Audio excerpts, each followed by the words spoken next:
জেনা মহাপাপ, অবশ্যই মহাপাপ। রাসূল সাল্লাল্লাহু আলাইহি সাল্লাম বলেন, আল বিকরু বিল বিকরি জিলদু মিয়াত তাগরিবু সানা। অবিবাহিত ছেলে মেয়ে যদি জেনা করে তাহলে তাকে 100 লাঠি পিটিয়ে 1 বছরের জন্য এলাকা থেকে তাড়িয়ে দিতে হবে। তিনি বলেন, আসাইবু বিসাইবু রাজম। বিবাহিত পুরুষ নারী যদি জেনা করে তাহলে তাকে ইট ঢেল পাথর দিয়ে মেরে মেরে মেরে ফেলতে হবে। বেঁচে থাকার তার কোনো সুযোগই নেই। অবাক পাপ, তবে ভাষা আগেরটার মতো নয়। অবাক পাপ। 3 শ্রেণীর মানুষকে হত্যা করতে হয়। 2 শ্রেণীর মানুষের বাঁচার পথ আছে, 1 শ্রেণীর মানুষের বাঁচার পথ নেই। 3 শ্রেণীর মানুষকে হত্যা করতে হয়। 1, কেউ যদি বলে আমি কোরআন মাজিদ মানি না, তাহলে তাকে হত্যা করতে হবে এই জন্য যে এখন মুরতাদ, ধর্ম ত্যাগ করেছে। তো এখন তাকে ফাঁসির মঞ্চে নিয়ে যাওয়া হয়েছে, এখন ফাঁসি হবে। তখনও বলছে আমার ভুল হয়েছে, আমার ভুল হয়েছে। কোরআন আল্লাহর যে বিধান, আল্লাহর দেওয়া একটা কালাম, আমি মেনে নিলাম, তার ফাঁসি আর হবে না, তাকে নামিয়ে নিতে হবে। তার পাপ ছিল, তাকে হত্যা করতে হবে। কিন্তু তার স্বীকৃতিতে কি হলো? ও বেঁচে গেল। 2, আপনি যদি আমাকে হত্যা করেন তাহলে আমার বাপ মা আপনাকে হত্যা করে নেবে, তার নাম কেসাস। আপনি যদি আমাকে হত্যা করেন তাহলে আমার বাপ মা আপনাকে হত্যা করে নেবে, এটা হলো নাম কেসাস। এখন আপনাকে ফাঁসির মঞ্চে নিয়ে যাওয়া হয়েছে, ফাঁসি হবে। আমার বাপ মা দৌড়াদৌড়ি ছোট ছোট করে বলছেন, না না আমার মাফ করে দিলাম, আমার মাফ করে দিলাম, আমরা কেসাস নিব না, আমরা কেসাস নিব না। তাহলে আপনার আর ফাঁসি হবে না। কিন্তু অপরাধ ছিল ফাঁসি হওয়ার, মাফ করে দেওয়ার কারণে আর ফাঁসি হলো না। 3, বিবাহ করার পরে যদি কেউ জেনা করে তাহলে তাকে ফাঁসি করতে হবে, ফাঁসি দিতে হবে, তাকে হত্যা করতে হবে। তার হত্যা আবার খুব কঠিন, তাকে ইট ঢেল পাথর দিয়ে মেরে মেরে মেরে ফেলতে হবে। তাকে পৃথিবীতে বাঁচানোর কোনো পথই নেই। 1 মিনিট। যা তেমরাতুমিন গ্রামে দিয়ে, গ্রামের সম্প্রদায়ের একজন মহিলা আসলো, এসে বলছে, তাহিরুনি ইয়া রাসূলুল্লাহ, হে আল্লাহর রাসূল আমাকে পবিত্র করুন। তখন আল্লাহর রাসূল বলছেন, এই যে এই বাড়ি ফিরে যাও, আস্তাগফিরুল্লাহ, আল্লাহর নিকটে ক্ষমা চাও, ও তুবি ইলাইহি, তুমি তওবা করো, তোমার পাপ ক্ষমা হয়ে যাবে। তখন মহিলাটি বলছে, আতুরাদ্দাদুনি কামারা দাদান মাজিব মালিক। ও, আপনি মাজিব ইবনে মালিকের বিচার না করে তাকে ফিরিয়ে দিয়েছিলেন, সেভাবে আপনি আমাকে ফিরিয়ে দিতে চাচ্ছেন? ওয়ান্না হবলা মিনাজ জিনা, আমার পেটে অবৈধ সন্তান আছে, দয়া করে বিচার করে দেন। পরিস্থিতি দেখে আল্লাহর রাসূল বলছেন, ইরজিই হাত্তা তালিদি, ঠিক আছে, বাড়ি চলে যাও, যেদিন বাচ্চা প্রসব হবে, সন্তান প্রসব হবে, সেদিন আসো, বিচার করে দেব। মুসলিম গ্রন্থে এসেছে, যেদিন বাচ্চা প্রসব হয়েছে সেই দিনই নেকড়াতে জড়িয়ে নিয়ে বাচ্চা নিয়ে চলে এসেছে, বলছে এ দেখেন সন্তান প্রসব হয়েছে, বিচার করে দেন। আল্লাহ রাসূল দৃশ্য দেখে বললেন যে আচ্ছা ঠিক আছে, ইরজেই ফরদেই হাত্তা তাবতালিহে, বাচ্চা নিয়ে যাও, বাচ্চাকে দুধ খাওয়াও, যেদিন বাচ্চা দুধ ছেড়ে দিবে সেদিন নিয়ে আসিও, বিচার করে দেব। মহিলা বাচ্চা নিয়ে চলে গেল, 2 বছর বাচ্চাকে দুধ পান করালো। 2 বছর পরে বাচ্চা নিয়ে বিচারালয়ে উপস্থিত। এই সময়ে বাচ্চার হাতে 1 টুকরা রুটি রয়েছে, এই রুটি প্রমাণ করে বাচ্চা খাদ্য খেতে পারে। রাসূল সাল্লাল্লাহু আলাইহি সাল্লাম সেই ছেলেটাকে একজন মুসলমানের হাতে সমর্পণ করলেন। তিনি বললেন, সঙ্গী সাথী, তোমরা একে মাঠে নিয়ে যাও, মাঠে নিয়ে গিয়ে গর্ত করে বুক পর্যন্ত মাটিতে পুঁতে দাও, সুম্মার জুমুহা, এরপরে ইট ঢেল পাথর দিয়ে তাকে মেরে মেরে ফেলে ফেলো। সাহাবীগণ বলছেন, আমরা তাকে মাঠে নিয়ে গেলাম, মাঠে নিয়ে গিয়ে গর্ত খুঁড়ে বুক পর্যন্ত মাটিতে পুঁতে দিলাম, চতুর্দিক থেকে ইট ঢেল পাথর মারতে লাগলাম। খালিদ বলেন, আমি তার মুখের উপর একটা পাথর মারলাম, পাথরটা মুখে লেগে মুখ ফেটে রক্ত ছিটে আমার গায়ে এসে লাগলো। ফাসাব্বাহা, খালিদ তাকে গালি দিয়ে বসলেন, এমনটা হতে পারে? ছি ছি ছি ছি ছি, একজন জেনাকারিনী মহিলার গায়ের রক্ত আমার গায়ে লাগলো, এরকম কিছু বলেছেন। তখন আল্লাহ রাসূল বললেন, মাহলে নেন খালিদ, খালিদ থামো, তুমি একে গালি দিও না। লাকাদ তাওবা তাওবাতুল্লাহ তাওবা সাইবা মাকসাল্লাহ গফিরালাহু, এ মহিলা এত তওবা করেছে, আল্লাহর কাছে এত ক্ষমা ভিক্ষা চেয়েছে, এরকম তওবা যদি বড় থেকে বড় পাপী করে তাহলে তার পাপ ক্ষমা হয়ে যাবে। খালিদ, খালিদ শোনো, এই মহিলার তওবা যদি মদিনার লোককে সবকে ভাগ করে দেওয়া হয়, সবার পাপ ক্ষমা হয়ে যাবে। তুমি একে গালি দিও না খালিদ। সম্মানিত দিনী ভাই বোন, আল্লাহ রাসূল তার জানাজা করলেন, কাফন দাফন করলেন, ঘোষণা দিলেন তার পাপ ক্ষমা হয়ে গেছে। জানাজা করলেন মানে পাপ নেই, কাফন দাফন করলেন নিজে মানে ও একবারে নিষ্পাপ মহিলা, তার পাপ ক্ষমা হয়ে গেছে।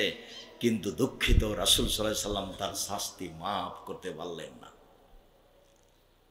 পৃথিবীর সবচেয়ে বড় মানুষ, বিচারের মাঠে যা বলবেন তাই হবে, বিচারের মাঠে যা বলবেন তাই হবে। পৃথিবীর ইতিহাসে এত বড় মানুষকে জন্ম নেননি। বিচারের মাঠে ভিন্ন ধরনের ক্ষমতা থাকবে। সেই মানুষ একটু বলতে পারলেন না, আচ্ছা ঠিক আছে তোমার পাপ ক্ষমা হয়ে গেছে, অতএব তোমার বিচার হবে না, তুমি বাড়ি যাও, এই কথা তিনি বলতে পারলেন না। মানে তিনি নিজেই শরীয়তের কাছে জিম্মি। মানে কেউ যদি বিবাহ করার পরে জেনা করে তাহলে তার অন্তত বেঁচে থাকার সুযোগ নেই।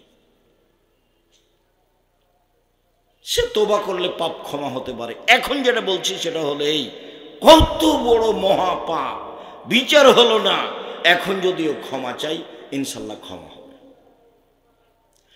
রাসূল সাল্লাল্লাহু আলাইহি সাল্লাম বলেন, আল্লাহ তাআলা বলেছেন হাদিসে কুদসি, আল্লাহ তাআলা বলছেন ইয়াবনা আদম লা বালাগাত যুনুবুকা আলাল সামায়ে, তোমার পাপ যদি বেশি হতে হতে আকাশে লেগে যায়, তুমি যদি আমার কাছে ক্ষমা চাও আমি ক্ষমা করে দিব।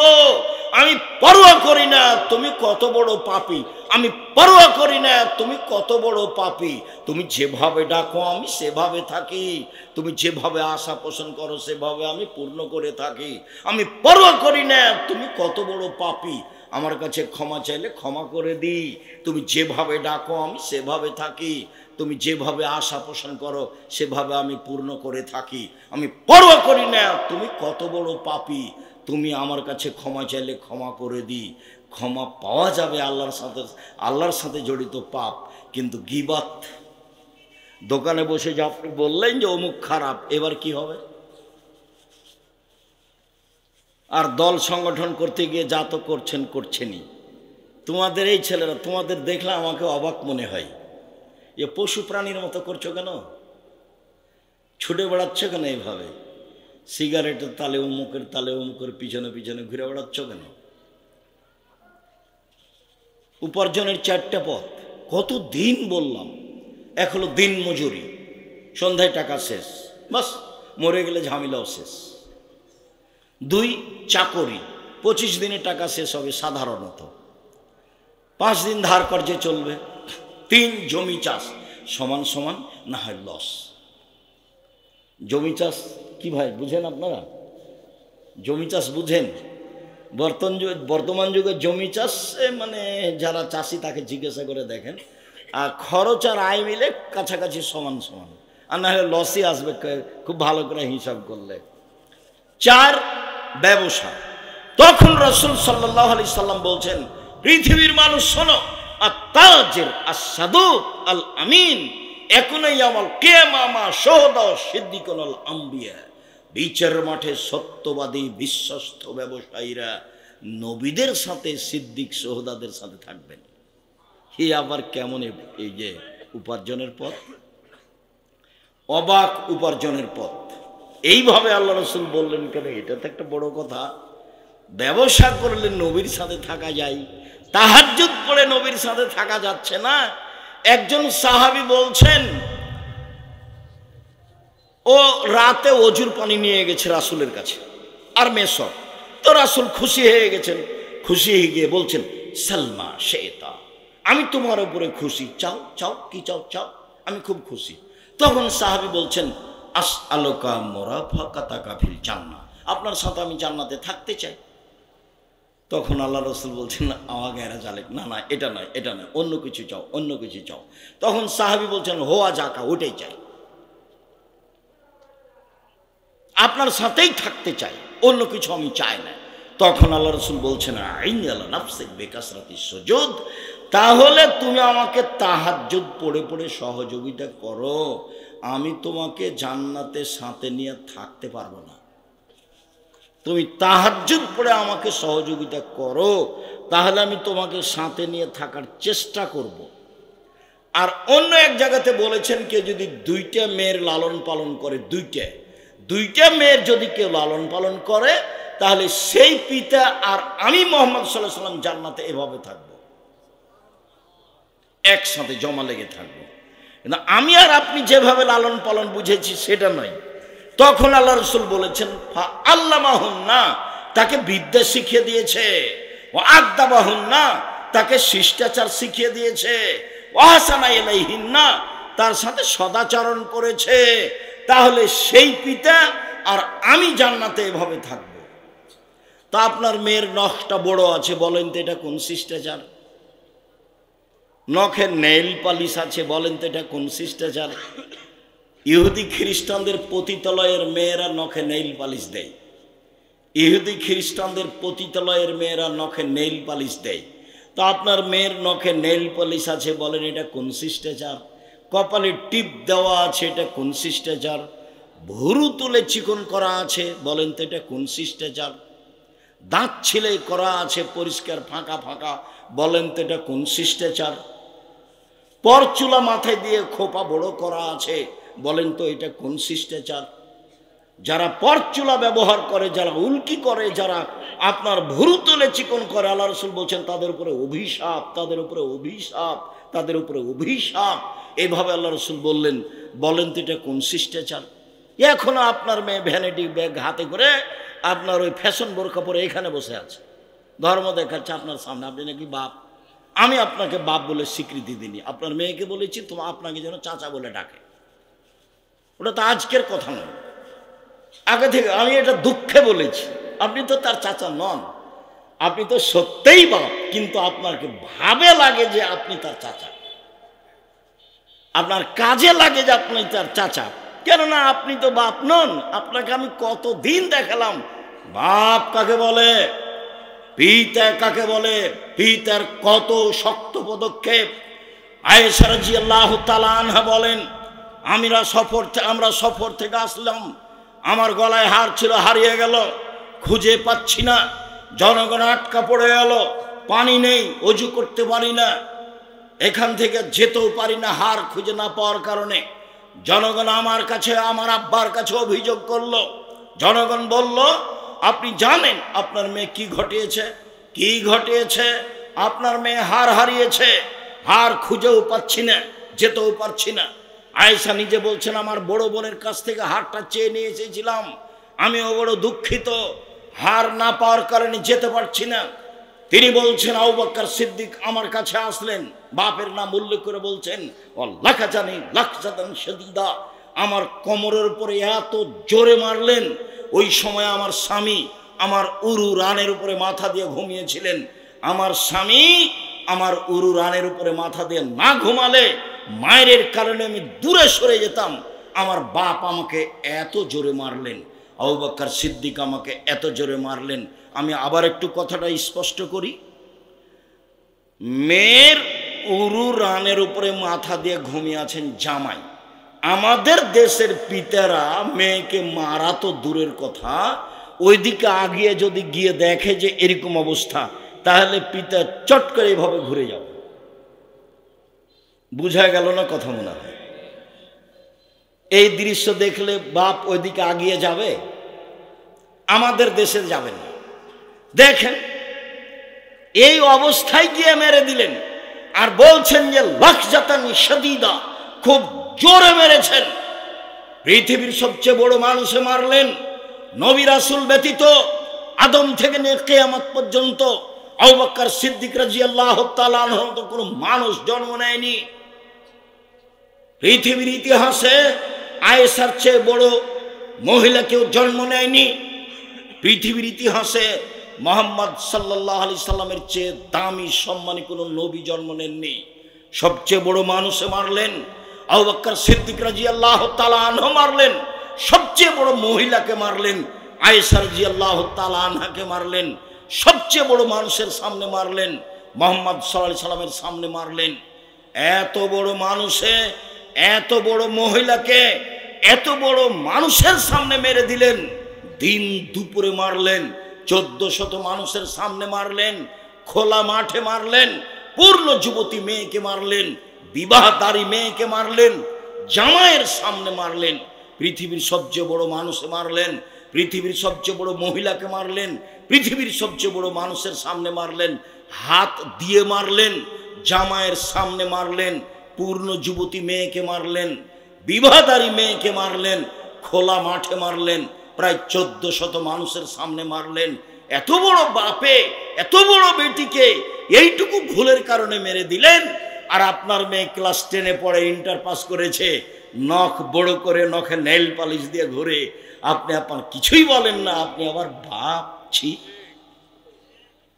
আপনার মতো বাপ বেঁচে থাকা আমি চাইনি। চিন্তা করবেন না আপনার ছেলে মেয়ে জামিয়া সালাফে পড়াবে ইনশাল্লাহ। জামিয়া সালাফে 5000-এর বেশি ছেলে মেয়ে আছে, 519 জন খালি এতিম আছে। কালকে যদি আরো 500 জন গিয়ে ঢোকে সমস্যা হবে না। আপনার মতো বাপ আমি বেঁচে থাকা চাইনি। আপনার ছেলে মেয়ে জামিয়া সালাফে পড়াশোনা করবে ইনশাআল্লাহ। 300 শিক্ষক শিক্ষিকা আছে, 40 লক্ষ টাকা মাসে বেতন লাগে। কে দেয়? নরসিংদী নারায়ণগঞ্জ 2500-এর লোক দেয়। চলছে তো, যদি না দেয় তো চলছে কিভাবে? ও তো বিদেশি টাকা দিয়ে চলে না, কোনো সংস্থা দিয়ে চলে না, কোনো বিত্তশালী দিয়ে চলে না। নরসিংদী নারায়ণগঞ্জের কোনো বড় ধনী মানুষকে আমি চিনি না। চলছে তো। এইটা যেটা আপনার বাড়ির পাশে, সেটা প্রায় 100 বিঘা জমির উপরে, প্রতিদিন বলছি। যেখানে একটা মসজিদ তৈরি হচ্ছে, প্রায় 10,000 মানুষ একসাথে সালাত আদায় করতে পারবে ইনশাআল্লাহ। রাজশাহীতে ওটা 50 বিঘা জমির উপরে, মেয়েদেরটা প্রায় 70 বিঘা জমির উপরে, যেটা দিনাজপুরে সেটা প্রায় 20 বিঘা জমির উপরে। চট্টগ্রামে কাজ আরম্ভ হয়েছে। সম্মানিত দিনী ভাই বোন, আপনাকে আমি খাটো করতে চাইনি, তবে মেয়ে আপনার, এই কথা আপনাকে বলতে চেয়েছি। তবে রাসূল বললেন, কেউ যদি 2টা মেয়েকে লালন পালন করে, আমি মুহাম্মদ সাল্লাল্লাহু আলাইহি সাল্লাম আর ওই ব্যক্তি একসাথে জান্নাতে এভাবে থাকবো। তা আপনি সেই বাপ কি না, এটা আমি বলতে চাচ্ছি।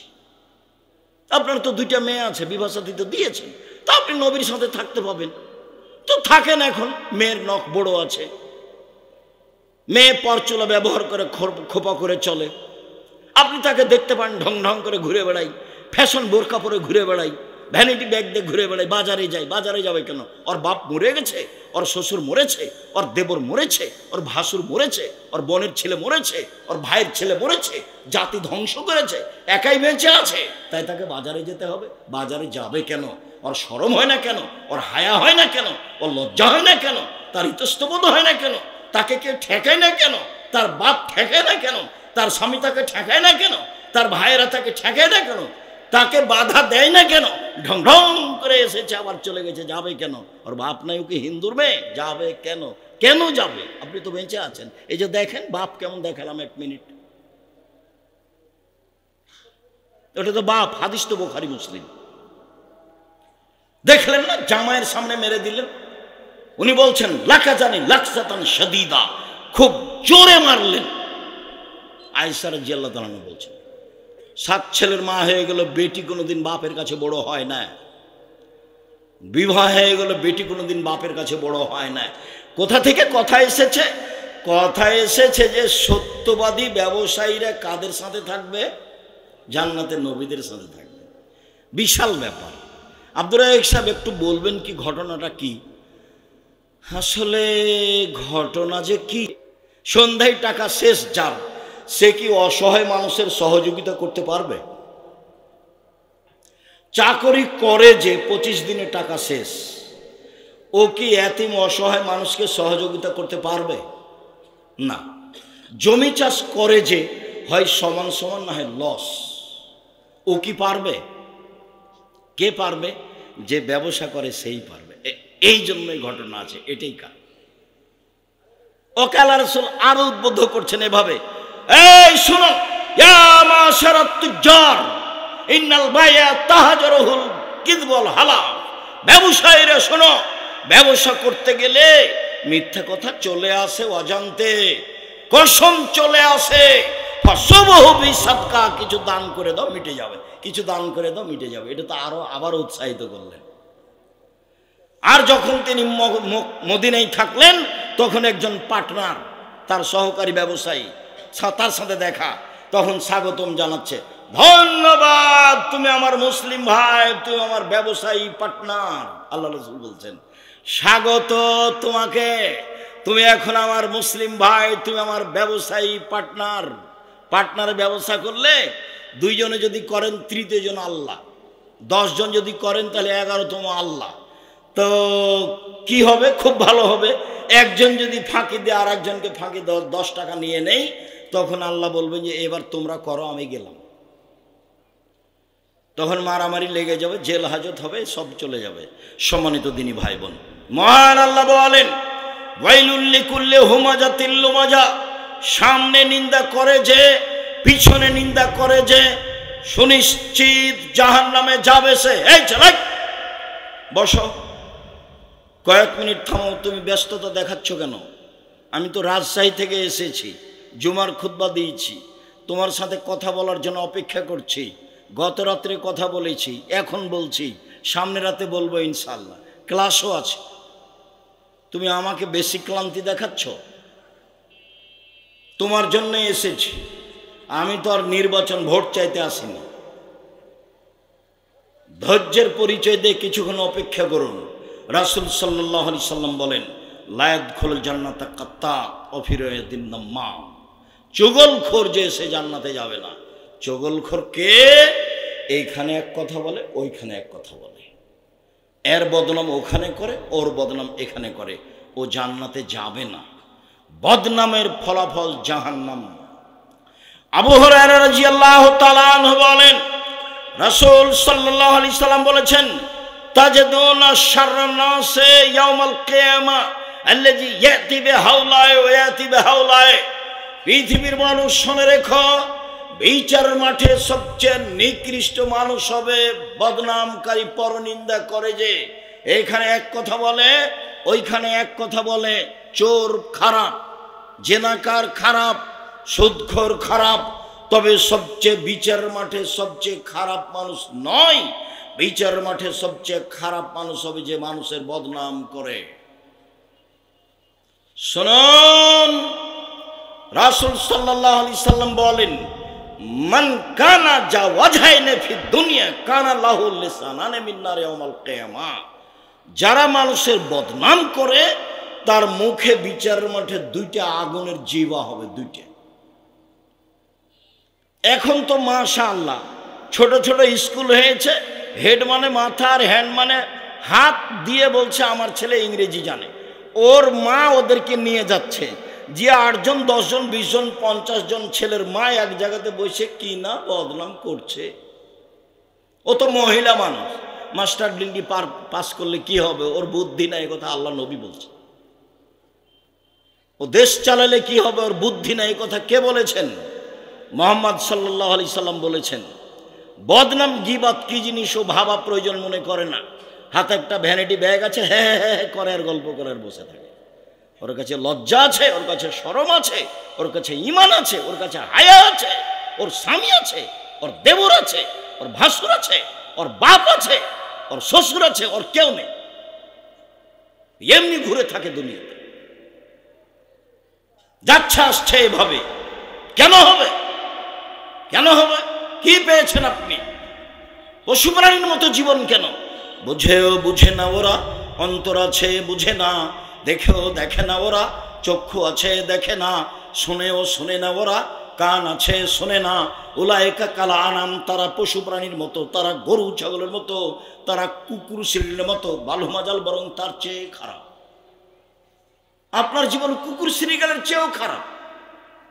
আমি তো বলি যে রাসূল সাল্লাল্লাহু আলাইহি সাল্লাম বলেছেন সমাজের দায়িত্ব পালন করবে লোকা ইবনে লোকা। তখন আমি তর্জমা করছি এইভাবে, অধমের সন্তান অধম মানে ইতর শ্রেণীর সন্তান ইতর শ্রেণীর মানুষেরা দায়িত্ব পালন করবে। এতেও যখন আমি জনগণকে বুঝাতে পারিনি, তখন আমি বলেছি, শোনেন, এই হাদিসের তর্জমা হলো রংপুর, লালমনিরহাট, নীলফামারী, কুড়িগ্রাম, পঞ্চগড়, ঠাকুরগাঁ, গাইবান্ধা, বগুড়া, জয়পুরহাট এসব এলাকায় হাদিসের তর্জমা হলো বেন্যার বাচ্চা বেন্যা। আর বগুড়া এসব এলাকাতে হলো, চাঁপাইনবাবগঞ্জ, রাজশাহীতে হলো ছোট লোকের বাচ্চা ছোট লোক। আর নরসিংদী নারায়ণগঞ্জ ঢাকার ভাষাটা আমি বলতে পারলাম না, সেইটা আমি বলতে কষ্ট পাচ্ছি। তার মানে এটা এই স্টেজের জন্য মানাই না। না হলে আমি আপনারটা বলে শোনাতাম, ঢাকারটা বলে শোনাতাম, যেটা দিন রাত বলছে মানুষ এই অমুকের বাচ্চা অমুক, সেটা আপনাকে আমি বলতে পারছি না। রাসূল সাল্লাল্লাহু আলাইহি ওয়াসাল্লাম বলেছেন সারা পৃথিবীর সবচেয়ে এলাকার নিকৃষ্ট ভাষা যেটা, সেটার আরবি হলো লোকা ইবনে লোকা। ইতর শ্রেণীর মানুষ সন্তান, ইতর শ্রেণীর মানুষ দায়িত্ব পালন করবে, এ কথা আমি বলিনি, এ কথা মুহাম্মদ সাল্লাল্লাহু আলাইহি ওয়াসাল্লাম বলেছেন। বাংলা হচ্ছে অধমের সন্তান, অধম যেদিন দায়িত্ব পালন করবে সেদিন কিয়ামত হবে, সেদিন সমাজের অবস্থাই হবে। আপনার অবস্থা এমন কেন হবে? আপনি জাজল্য বাপ বেঁচে আছেন, এই ছেলে তুমি ভাই বেঁচে আছো, ওর শ্বশুর বেঁচে আছে, এমন কেন হবে? সম্মানিত দিনী ভাই বোন, রাসূল সাল্লাল্লাহু আলাইহি সাল্লাম বলেন, পৃথিবীর মানুষ শোনো, আমাকে জিবরাইল নিয়ে যাচ্ছেন উপরে। মুহাম্মদ সাল্লাল্লাহু আলাইহি সাল্লাম বলছেন মেরাজে জিবরাইল নিয়ে যাচ্ছেন, দেখলাম অনেক মানুষ তাদের বড় বড় লম্বা লম্বা নখ, তামার নখ, এক মেশুন অজুহাহুম, একেবারে মুখের উপরে মেরে একেবারে মুখকে ছিঁড়ে তুলে ফেলছে গোস্ত, বুকের উপরে মেরে বুকের গোস্ত তুলে ফেলছে। আমি বললাম জিবরাইল মানহাউলায়, এরা কারা জিবরাইল? একই কথা, এরা কারা জিবরাইল? একই কথা। তখন আল্লাহ রাসূল বলছেন আল্লাযীনা ইয়াকাউনা ফি আরাদিন নাস, এরা হচ্ছে ওরা যারা মানুষের বদনাম করত, এরা হচ্ছে ওরা যারা মানুষের বদনাম করত, যে বদনাম করত তারই হবে এই অবস্থা। শুনুন, আয়েশা রাদিয়াল্লাহু তাআলা আনহা বলেন, আমি আল্লাহর নবীকে বললাম আপনি সাফিয়ার এত প্রশংসা করেন কেন? সাফিয়া সুন্দরী মহিলা, সাফিয়া বড় ঘরের মেয়ে, এভাবে আপনি এত প্রশংসা করেন কেন? হিয়া কেদা কেদা, আরে ও তো খাটো মেয়ে, খাটো মেয়ের আবার কোনো প্রশংসা আছে নাকি? ওর অত প্রশংসা করেন কেন? এটা আয়েশা রাদিয়াল্লাহু তাআলা আনহা বললেন। তখন আল্লাহ রাসূল বলছেন, আয়েশা শোনো, লাকাদ কুলতি কালিমাতান লা মুজাজাত বিল বাহরি লা মুজাজাতু, তুমি যে কথা বলেছো এই কথাটা যদি সাগরে ফেলে দেওয়া হয় তাহলে সাগরের পানি ঘোলা হয়ে যাবে। কি বলেছেন আয়েশা? বলেছেন যে খাটো মেয়ে। তো এবার আপনি দোকানে বসে ল্যাংটা মেয়ে দেখেন আর মাথায় টুপি থাকে আর আরেকজনের বদনাম করেন, তা আপনার কি অবস্থা? দুজন সাংবাদিক এসেছে জামিয়া সালাফিয়ায়, তো পুরাতন কথা জিজ্ঞাসা করছে। তখন আমি বলছি যে এই উপার্জন করে খাচ্ছেন কেন? ভিক্ষা করে খাবেন। এখানে এসছেন কেন? এই ছেলে তুমি সাংবাদিকতা করো নাকি? এই ছেলে তোমাকেই বলছি, তাড়াতাড়ি পরিবর্তন করো, রুজি অন্য জায়গাতে নাও। সাংবাদিকতা মানে জানো, গোপন কথাকে কি করা হয়? প্রকাশ করা হয়। তো এই পথ বাছাই করেছে কোনো রুজির জন্য, আর পথ দুনিয়াতে নেই। এক মিনিট শোনো, এদিকে দেখো, রাসূল সাল্লাল্লাহু আলাইহি সাল্লাম বলেছেন মান সাতারা মুসলিমান সাতারাহুল্লাহু ফিদ দুনিয়া ওয়াল আখিরা, কেউ যদি মানুষের দোষ ত্রুটি দুনিয়াতে ঢেকে রাখে তাহলে আল্লাহ তার দোষ ত্রুটি বিচারের মাঠে ঢেকে রাখবেন। তা আপনি কি করলেন? এটা এই কাজে আপনি আসলেন কেন? আবার আল্লাহ রাসূল বলছেন যে বিচারের মাঠে একটা লোককে আল্লাহ নেবেন, পাশে নিয়ে তাকে এভাবে ঢেকে নেবেন, কাউকে দেখতে দিবেন না, ঢেকে নিয়ে বলবেন দেখো তো, তুমি দেখো তো এগুলো তোমার পাপ নাকি? তখন লোকটি বলবে জি হ্যাঁ এগুলি আমারই পাপ। তো আল্লাহ বলবেন যে তুমি কি মনে করো আমার ফেরেশতারা অন্যায় লিখেছে? বলে না, আমি এটা মনে করি না, অন্যায় লিখেনি। তুমি আমাকে কিছু বলতে চাও? জি না, আপনাকে আমি কিছু বলতে চাই না। তখন আল্লাহ বলবেন দেখো, তুমি মানুষ হয়ে তোমার ভিতরে একটা স্বভাব ছিল মানুষের দোষ ত্রুটি ঢেকে রাখা। মানুষ হয়ে যদি তুমি দোষ ত্রুটি ঢেকে রাখতে পারো, আমি আল্লাহ হয়ে তোমার দোষ ত্রুটি ঢেকে রাখতে পারি না? যাও জান্নাতে চলে যাও, ঢেকে দিলাম সব। তা আপনি সাংবাদিকতা করতে গেলেন কেন? ভিক্ষা করা যায় না দেশে? ভিক্ষা করে খাবেন কেন? এটা হচ্ছে নরসিংদী নারায়ণগঞ্জ ব্যবসার ঘর, সবাই ব্যবসায়ী। যদিও আপনারা জামিয়া সালাফে খুব এটা চিনেন না, কেন চিনেন না সে জবাব আমাকে দিতে হবে না, আপনি দিয়ে। বাংলাদেশের সর্ববৃহৎ প্রতিষ্ঠান জামিয়া সালাফিয়া, শিরক মুক্ত প্রতিষ্ঠান জামিয়া সালাফিয়া, বিদআত মুক্ত প্রতিষ্ঠান জামিয়া সালাফিয়া, দল মুক্ত প্রতিষ্ঠান জামিয়া সালাফিয়া, সংগঠন মুক্ত প্রতিষ্ঠান জামিয়া সালাফিয়া, হিংসা মুক্ত প্রতিষ্ঠান জামিয়া সালাফিয়া, যেখানে দেশের বিদেশের শিক্ষক অবস্থান করেন, সেই প্রতিষ্ঠানে আপনি সহযোগিতা করবেন না কেন? 10 টাকা করবেন, কেউ 10 লাখ টাকা করে 10 টাকা করবেন আপনি। আল্লাহ রসুল বলছেন, বুখারী মুসলিমের হাদিস, কেউ যদি খেজুরের আঁটির উপর একটা সাদা ছিলকা থাকে, ভাই আপনারা বুঝেন কি? খেজুর কোনোদিন ভেঙে দেখেছেন? আঁটির উপর একটা কি থাকে? আবরণ থাকে, একেবারেই চিকন। আল্লাহ রসুল বলছেন যে এই পরিমাণ দান করে হলো জাহান্নাম থেকে বাঁচা, মানে দান দিয়ে জাহান্নাম থেকে বাঁচা যায়। যখন আল্লাহ রসুল বলেন মহিলারা শোনো শোনো, জাহান্নাম বলতে নারী আর নারী, তোমাদের অধিকাংশই দেখি জাহান্নামে, তোমরা দান করে নিজেকে জাহান্নাম থেকে বাঁচাও। 10 টাকা করবেন, নইলে একটা কয়েন, বুঝেন কি? একটা কয়েন, যেটা কাঁচা টাকা কয়েন, সেটা কয়েন একটা টাকা দান করে নিজেকে বাঁচাবেন। শিরক মুক্ত প্রতিষ্ঠান, এগুলো হচ্ছে আসল প্রতিষ্ঠান, যেখানে কোনো দলাদলি নেই, যেখানে কোনো হিংসা নেই। জানুয়ারির 7 তারিখ থেকে পড়া আরম্ভ হয়, ডিসেম্বরের 1 তারিখে গিয়ে পড়া বিরতি হয়, বা 25শে নভেম্বর পড়া বিরতি হয়। এই যে শুরু হয়েছে, চলবে, কোনো দিবস নেই।